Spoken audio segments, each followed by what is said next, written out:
Paper leak उद्योग चल रहा है, पेपर लीक उद्योग। बच्चों को शिक्षा मिले, नौजवान को रोजगार का अवसर मिले।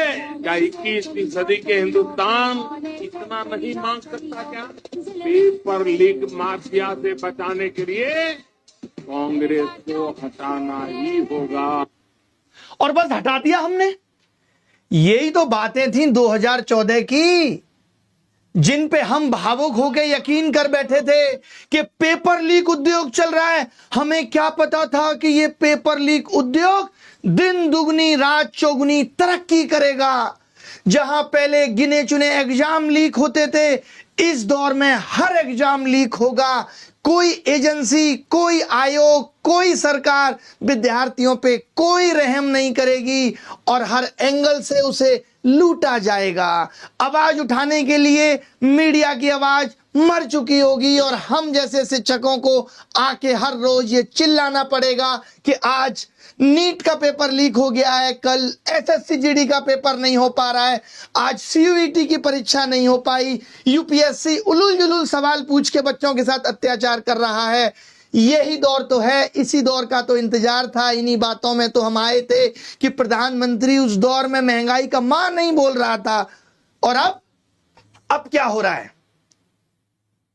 आज इस पूरे सेशन में पेपर लीक से लेकर के और जिस नए भारत की बात की जा रही है, उस दौर में सोचिए आप हैं जहां आपके कंधों पर देश का भविष्य हो और आपका ही काटा जा रहा हो हर तरफ से। स्वागत है ऐसे दौर में, ऐसे नए भारत में।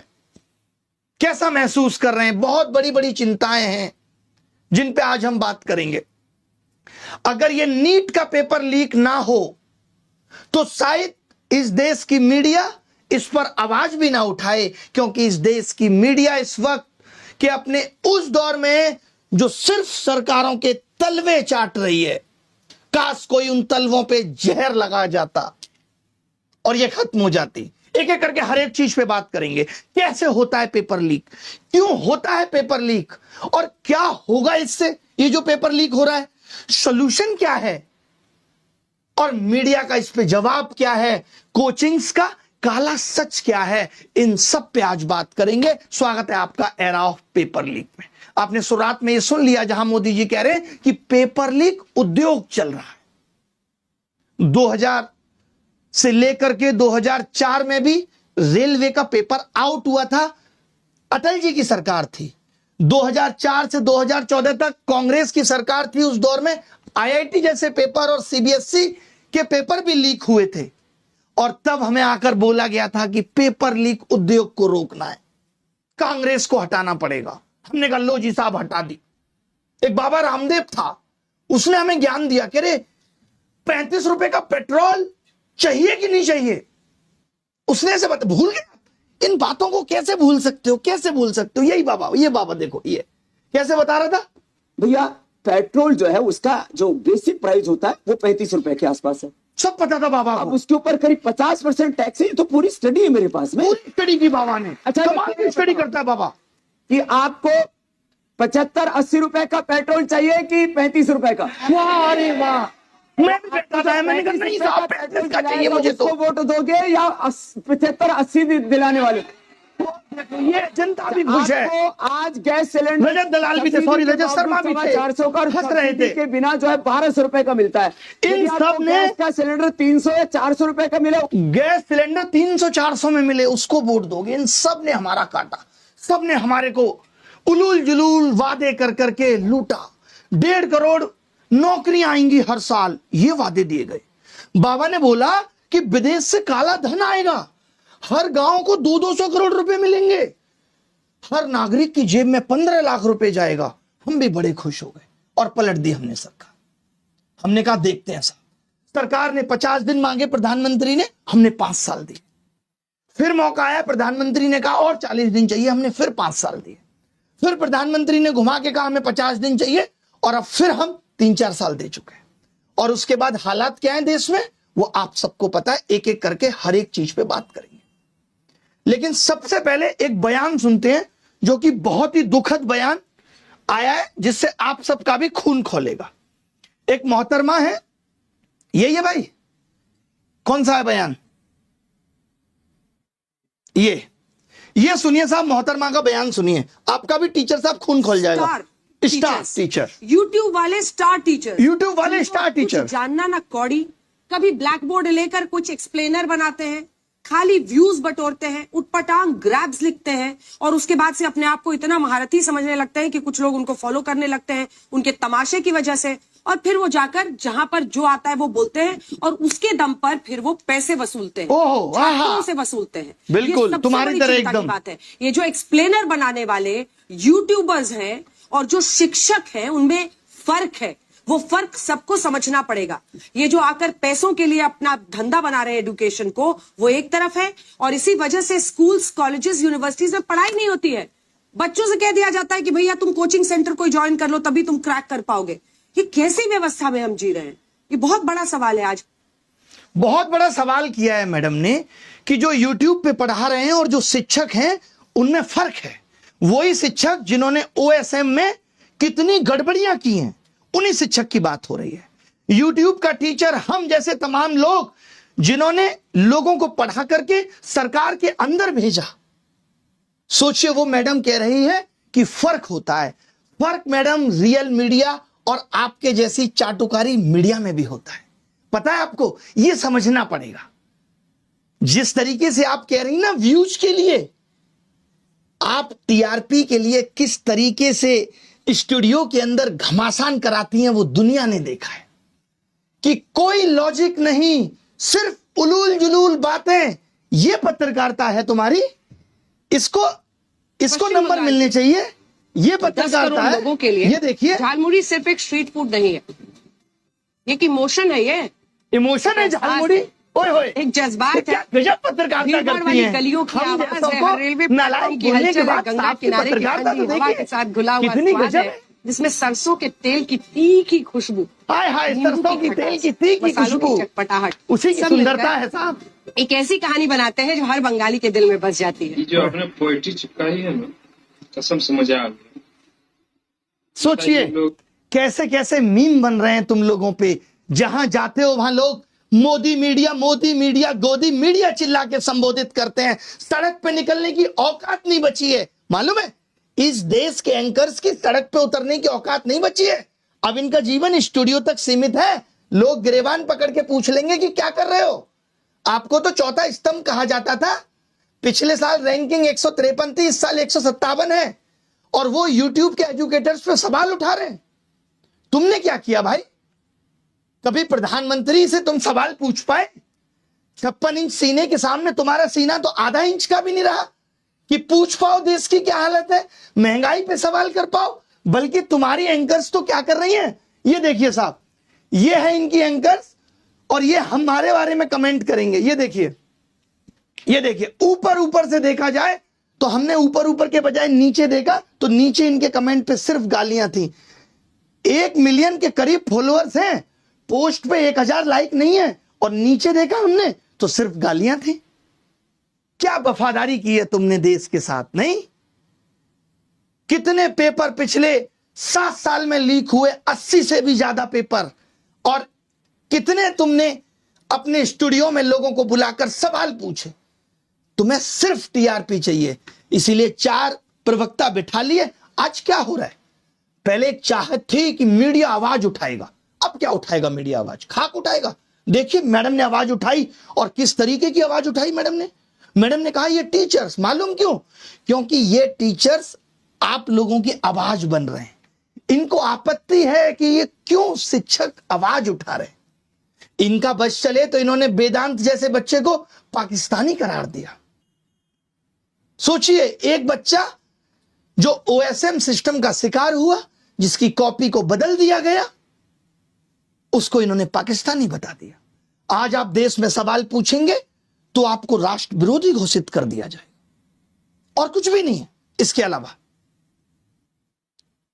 महंगाई पे ये लोग जस्टिफाई करने पे लगे हुए हैं कि महंगाई कुछ भी नहीं है।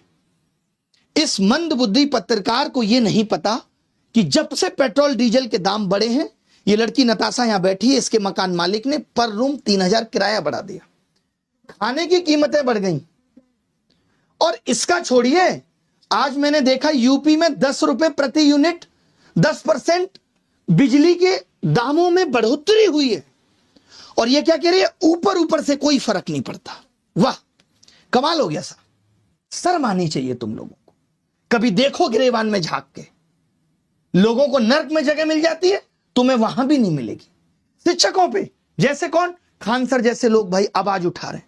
तो ये क्या कह रहे हैं कि ऐसे टीचर्स और तमाम शिक्षक आवाज उठा रहे हैं। बच्चों की कोई एसएससी जीडी की आवाज बन रहा है, कोई यूपी एग्जाम्स की आवाज बन रहा है, कोई एसएससी की आवाज बन रहा है। इनको आपत्ति है। ये कह रहे हैं कि इसीलिए यूनिवर्सिटी में पढ़ाई नहीं हो रही क्योंकि कोचिंग्स हैं, और जबकि उल्टा है कि यूनिवर्सिटी में पढ़ाई नहीं हो रही इसलिए कोचिंग्स बनी, क्योंकि भारत का एजुकेशन सिस्टम इतना कमजोर पड़ गया था। कमाल हो गया भाई। एक एक करके हर एक चीज पे बात करेंगे। बहुत अथाह दुख है दिल के अंदर, इन सब की भी गांठें तोड़ेंगे, बताएंगे हर एक चीज के बारे में, सब कुछ बताएंगे कि देश कितना सही हाथों में है। सोचिए, एक छात्र जो 12वीं क्लास और 10th क्लास का एग्जाम दे रहा है, जीतू भाई, उसकी कॉपी सही हाथों में नहीं पहुंच रही है। दुख की बात तो यह है, हम आज तक शक कर रहे थे कि वित्त मंत्रालय सही हाथों में नहीं है। सोचिए, कॉपी एक बच्चे की जो चेक होनी चाहिए वो सही हाथों में नहीं पहुंच रही। इससे ज्यादा दुर्भाग्य की बात क्या होगी। आज लोग देश से बड़े हो गए। हम ये सुना करते थे साहब कि देश व्यक्ति से बड़ा होता है, व्यक्ति आते जाते रहते हैं, इसलिए संस्थाएं मजबूत होनी चाहिए। लेकिन आज संस्थाएं खोखली हो गई हैं, उसमें ऐसे लोग बिठा दिए गए जिनको कह दिया गया तुम नहीं हिलोगे। आज लगातार नीट पेपर पे आवाज उठी, सीबीएसई पे आवाज उठी, आज सीयूटी गड़बड़ा गया। तुमने क्या इस देश के लोगों को प्रयोगशाला का चूहा समझ लिया है कि तुम इन पे प्रयोग करते रहोगे और बोलोगे कि हमारा एक्सपेरिमेंट था, फेल हो गया। अच्छा हुआ अटल जी ने उस टाइम परमाणु बम का एक्सपेरिमेंट कर लिया था। इनके हाथों में परमाणु बम का एक्सपेरिमेंट होता तो ये कमबख्त उसकी दिशा हमारी तरफ भी मोड़ देते हैं। वो कहते हमसे गलती हो गई, गलत तरफ बत्ती में आग लगा दी थी, वो लगा ही रहे हो।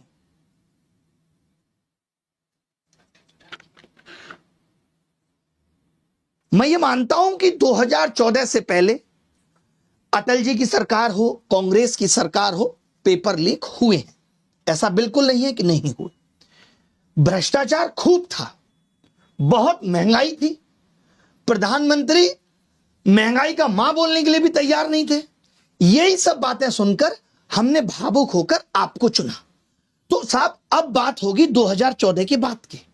अमिताभ बच्चन साहब से लेकर के जूही चावला तक सबको रुपया गिरने की चिंता थी। सबको चिंता थी कि पेट्रोल महंगा हो रहा है, सबके ट्वीट आते थे। एक बाबा रामदेव जो कहता था कि हम 35 रुपए में पेट्रोल बेचेंगे, गांव को 200 करोड़ रुपए दिलाएंगे, और हम भी उछल रहे थे कि हमें 15 लाख मिलेगा। ये सब हमने देखा था। उसी के बाद हमने आपको चुना। तो पहले मैं ये क्लियर करना चाहता हूं कि आज के बाद ये सरकारें और इन सरकारों के प्रवक्ता ये कहना बंद करें कि पहले भी ऐसा होता था। पहले ऐसा होता था तभी आपको मौका दिया और आपने भी ये कहा था कि ऐसा हो रहा है, इसको हम रोक देंगे। यही हुआ भाई। लेकिन अब क्या है, हमें बताया जाता था कि पहले त्रेता युग था, सतयुग था, फिर कलयुग आया। मैं कहता हूं कि ये छल युग है, जहां सरकारें गलत कर रही हैं, जैसे पेट्रोल के दाम बढ़ाए और इन जैसे दलाल लोगों को पैसे पहुंचा दिए कि इस बात को जस्टिफाई करो। जैसे अभी सीबीएसई में ओएसएम प्रक्रिया पे सवाल उठे तो आप देखेंगे कि टीचर एक स्क्रिप्ट पढ़ते नजर आ रहे हैं, स्कूल के प्रिंसिपल्स, कहीं के डायरेक्टर, कि ऐसा था वैसा था, उसको जस्टिफाई करने में लगे। यानी आज सरकार सरकारी पैसे का इस्तेमाल इस चीज पे ना करके कि समस्या दूर कैसे हो, समस्या के लाभ बताने लग रहे हैं। ये बताएगी कि भाई पेट्रोल डीजल का फायदा क्या है। एक और कौन था, जैसे एक वो है सुशांत सिन्हा, वो जब अमेरिका ने टैरिफ लगाया तो वो ये बताने लगा कि टैरिफ के फायदे हैं, अमेरिका में चीजें महंगी हो जाएंगी। सुनाऊंगा इनके बयान, ठीक है। फिर अभी आपने देखा कि डॉलर गिर रहा था तो वित्त मंत्री ने कहा कि रुपया ठीक जा रहा है। फिर इन लोगों ने कहा कि अब हमें बाहर से चीजें सस्ती मिलेंगी, ऐसा ही कुछ कहा। मतलब कहने का मतलब यह है, मैं आपको बता दूं, ये दुर्गा साहब बैठे हैं, ये गरीब हो गए और मेरी वजह से हुए। अब मैं इन भाई साहब को, सिन्हा साहब को, इस लड़की नताशा को और इनको वीडियो बनाने पे लगता हूं कि दुर्गा साहब देखिए गरीबी के फायदे, आपके पास इनकम टैक्स कभी नहीं आ सकता, आपके पास जीएसटी कभी नहीं आ सकता, आपको तो पकड़ा ही नहीं जा सकता, अब आप गरीब हैं, आप कुछ नहीं कर सकते, अब आपको टेंशन नहीं है कि आपको अपने बच्चों में प्रॉपर्टी किस अनुपात में बांटनी है, आपके पास तो कुछ है ही नहीं, ये गरीबी के फायदे हैं। इस तरीके से इस छलयुग में आपको मैनिपुलेट किया जा रहा है, जिसमें सबका रोल है। यूट्यूब इन्फ्लुएंसर चंद पैसों के लिए ये कुकर्म कर रहे हैं कि पैसा पहुंचा तो फायदे बताने लगे। वो दिन दूर नहीं है जब पेपर लीक के फायदे आपको बहुत जल्दी बताए जाएंगे। यही छलयुग है साहब, जहां प्रेम सत्य है मगर प्रेमिका नहीं, यही कलयुग है। मतलब मुझे इतना दुख लगा कि अंजना की बच्ची कह रही है कि यूट्यूब टीचर्स को 2 कौड़ी का ज्ञान नहीं होता। मैं अपनी बात करूं तो 5 बार सरकारी नौकरी निकाल के यूट्यूब पे फ्री पढ़ाने निकले थे, और आज भी अभिनय मैथ्स ऐप खोल के देख लीजिएगा, किसी कोर्स का कोई प्राइस नहीं है, देख लीजिएगा खोल के। हमने शिक्षा को फ्री बनाया और तमाम ऐसे शिक्षक थे जिन्होंने शिक्षा को अफोर्डेबल बनाया। कोचिंग किस दौर में नहीं थी, किस दौर में कोचिंग नहीं थी, बताओ मुझे। मैं एक सवाल तुमसे पूछना चाहता हूं अंजना, आप कहने लायक आप हो नहीं, कि अगर यूट्यूब टीचर्स को कुछ नहीं आता तो जो लाखों बच्चे JEE NEET, SSC, bank, railway, UPSC, JEE NEET और अन्य परीक्षाएं निकाल रहे हैं, उन्हें पढ़ा कौन रहा है? चाचा तुम्हारे हैं? हम ही लोग ना उनको दिशा दे रहे हैं। हम जैसे लोग जहां एक हफ्ते में 5 से 10 लाख लोगों के सवालों के जवाब देते हैं, तुमने हमें 2 कौड़ी का बता दिया। और जो वर्षों से तुम प्राइम टाइम के नाम पे देश की समस्याओं पे बहस करके नफरत फैला रही हो, उसका क्या? कभी पूछा तुमने बेरोजगारी पे सवाल? कभी उठाई तुमने 2020 में आई शिक्षक नीति अब तक क्यों अप्लाई नहीं हुई? पूछा जाके शिक्षा मंत्री से? हुई तुम्हारी हिम्मत? प्रधानमंत्री के इंटरव्यू में तुम लोग पूछते हो बटुआ रखते हो कि नहीं, आम कैसे खाया? आप तो फकीर वाली जिंदगी जीते हो, जबकि तुम्हें दिख रहा होता है कि 10 लाख का सूट पहना बाबूजी ने है? पेपर लीक पे इतनी बहस हो गई, पिछले 1 महीने में जमीन पे क्या बदला? किया तुमने इसका एनालिसिस? लेकिन तुमको समस्या किससे है?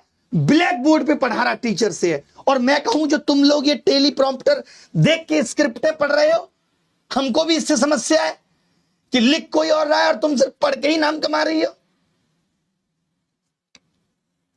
अगर स्कूल, कॉलेज, यूनिवर्सिटी इतने शानदार चल रहे हैं तो क्यों आ रहा है बच्चा यूट्यूब पे पढ़ने, और क्यों कोचिंग की तरफ आ रहा है?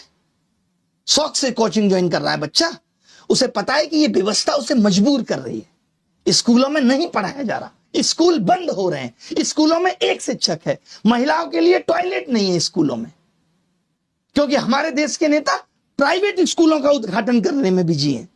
वो प्राइवेट एजुकेशन को प्रमोट कर रहे हैं क्योंकि वहां से पार्टी को चंदा मिलेगा। उठाया तुमने इन सब पे सवाल?